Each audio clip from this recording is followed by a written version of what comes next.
Wallnau coming back to you with one of those unusual moments that we love to capture at the National Religious Broadcasters Association. The first time I've been here. Now, Rachelle Fletcher of the Goodness Project, you're going to want to hear about her. She reminds me a lot of the crazy stories my wife tells me about what she's doing. As a matter of fact, that's how I met Rachel, was through my wife, with these, God appointments, angels showing up, creating something out of nothing experience. But is this, have you been here to this before, or is this your first one? Or this is really my first NRB. I've walked through years ago, but really my first time to attend, Well, welcome back. And here we are, our first one, and we're kind of like having a great time. But Rachelle, you have the Goodness Project, which began or founded in 1999. Is consistently ranked as one of the largest charities of its kind. And basically, now I'm looking at the word mattresses. I went to it, clothing, toys. I mean, I've been to your warehouse. It's like an Amazon facility. And not only here, but you're also in Jerusalem or Israel? We're in Israel. We have 3 locations in Israel. Yeah. In 3 locations in Israel? 3 different distribution centers in Israel. One in the north, one in the central, one in the south, near Eshkol. Okay, so let me ask you the last question first. Is how in the world did you end up meeting my wife? How did that happen? Because she's inspired my wife. Yeah, I have. I've given her lots of vision. Boy, do I have problems because my wife's inspired by this. I think someone from Gateway actually introduced us, made a phone call, and she just called me up on the phone. Hey, this is Annabelle Wallnau. Probably Dave Metcalf. Yeah, probably. Dave Metcalf. Probably. Dave and Karen are always doing this stuff.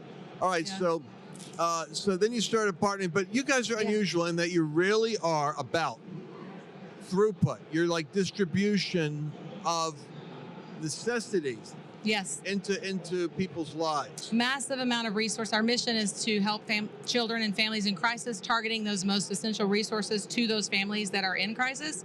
So we have massive warehouses where we can distribute to the other churches and nonprofits, which Annabelle, that's how I met Annabelle. She was starting out as a nonprofit and needed resources. So we partnered together so that she can come and get these resources, mattresses and clothing and everything she needs, food, to give out to the families in need. It's so beautiful. Yeah. I mean, it's rare because I've been in the ministry. It's hard to believe it. I got a senior citizens discount offered to me the other day. I'm still going through therapy for this. I go into a candy store at Cape May, New Jersey, and the girl says, "Sir, would you like the senior citizen discount?" I was so offended. I said, "What?" And I realized I'm eligible for that. Yeah, I'm right behind you. But what I'm saying is I'm old enough to know. I've been in ministry for 40 years. Right. And ministry could be like any other field. Nonprofits can be. I mean, it wasn't for the fear of the Lord that if you're really a Christian, you know you're going to meet Jesus, have to account for it. Yeah. What shenanigans? People will sell you on all kinds. If they can get your money, they'll say almost anything. But you and my wife. Yeah. And it's not only you. I know many that are like you. But what refreshes me is the fact that people like you exist. You actually are about getting the resources to the needy people. This is what flips your switch. It does no good for the resources to sit in a warehouse. And so in the nonprofit world, a lot of times you'll get donations in, and they'll sit there for weeks or months and not get out to those families. And we saw that. Stuff is there, right? Yeah, there's lots of stuff. And as you know, and I found this side, this is shocking.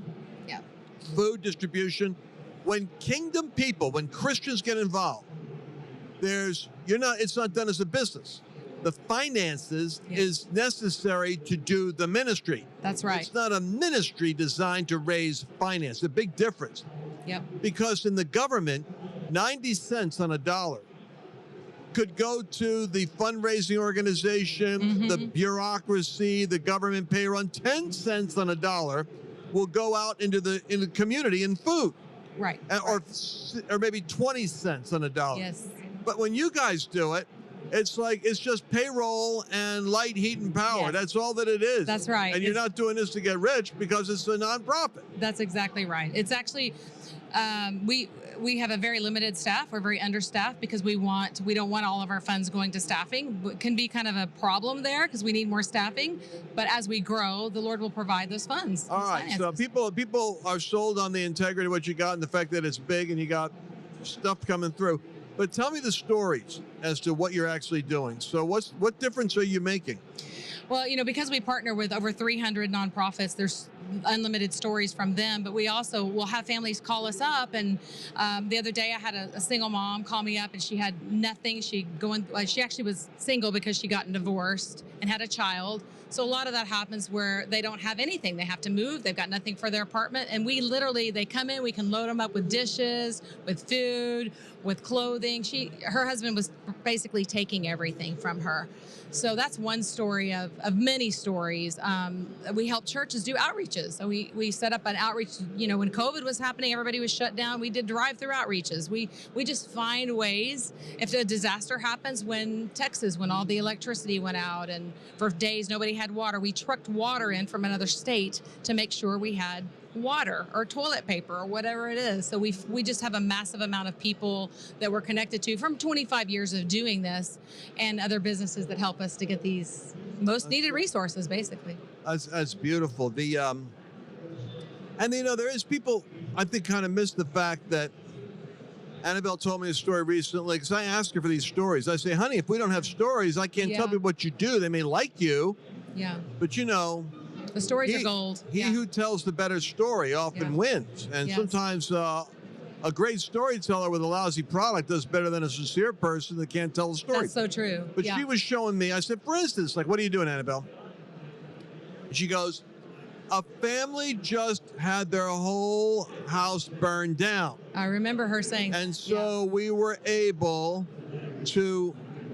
They moved into a new place, and we completely furnished it before they got there. Yes. And it was better than what they had before. Right. That got burned down. Right. Then I got the picture in my head. I said, that is a story. That's the kingdom. We used to get all these resources donated to us that were expired food or used clothing or with stains all over. We're like, that's not God's heart. And people don't get this. The first thing she did was get a mattress for a single mom, right, Tylynn, and her child, DeMarcus.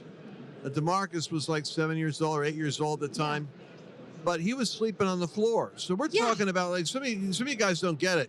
Yeah.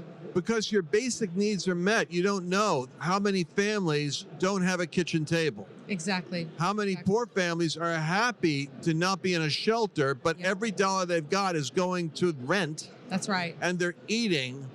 I mean, you're seeing they're way overweight. A lot of folks, because they're eating out of cans, the worst kind of food. And they don't have beds. The kids are sleeping on floors with blankets. So with young DeMarcus, we got the first mattress. Yeah. That became the mattress of many. After meeting you, it was many, many mattresses. Yeah. But DeMarcus got the mattress for the first time he slept on a mattress. Isn't that crazy? School, his grade, it affected.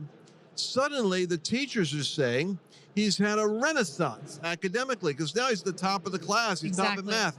Exactly. He was always smart, but the kid was deprived of a normal diet and sleep, and that could actually have an effect on you after 8 years. Absolutely. So he's now sleeping, and now I have to be disciplining him to pay attention and go in class, because he's very smart. He get lazy, but he's at least doing great because he's got a mattress. Yeah. You do that thousands of times. Thousands of times. It's multiplied because we have so many organizations doing the same thing when they get these resources from us. But I also think of stories in Israel, of these children at the Eshkol border. I was going to ask you, what the heck's going on? I mean, Israelis I'm not seeing, my understanding of Israel is I'm not seeing the same thing as I'm seeing in downtown Fort Worth. But what's in Israel? Poverty in what way? There's definitely poverty in Israel, and I think a lot more than people realize. Because that's what I'm saying. I'm a byproduct of that ignorance. They don't like to share that in their culture, so it's not put out there much, and you have to be careful about the way you share it, because they don't like sharing that there's poverty there. So rather than exploiting the need, they're almost saying it's not a big problem. Yeah, exactly. Okay. Rachel, tell the folks how they can stay in touch with you, because I'm endorsing you. My wife works with you. You're the real deal. You are goodness. Oh, I love it. You are the real deal. How can they follow you? I love what you guys do with Furnishing Families too. We're so honored to partner with them. You can get involved with us at thegoodnessproject.com. You can find us on Facebook, on YouTube. We'd love for you to just be involved, get involved, volunteer. You can give. We definitely need finances, always need funding, especially because we're going to Israel now, doing some things there. But we want you to be the goodness of God and just come serve, come be a part. We love doing it. That's what we do with Annabelle too. And maybe in some time we're going to get together with Annabelle and you, and we'll have a little maybe show and tell. That'd be great. I'd we love could it. go over to your place and we could help raise awareness, as we say. That'd be great. Thank you so very much, Lance. Thank you for having me. We'll be back again next week.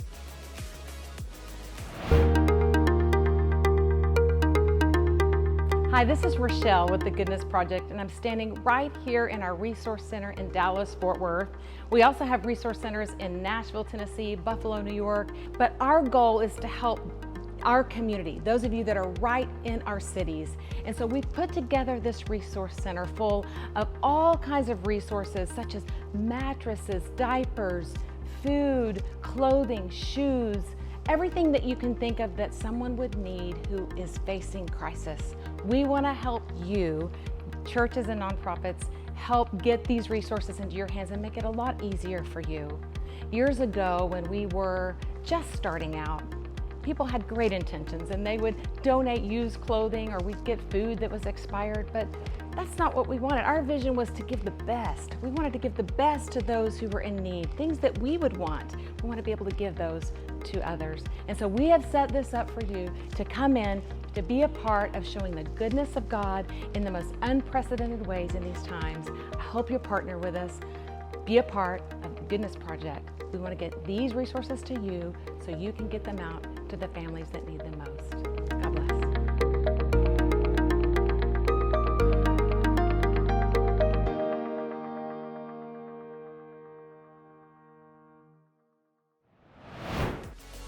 For more great content, be sure to tune in right here at liftable.tv/underground.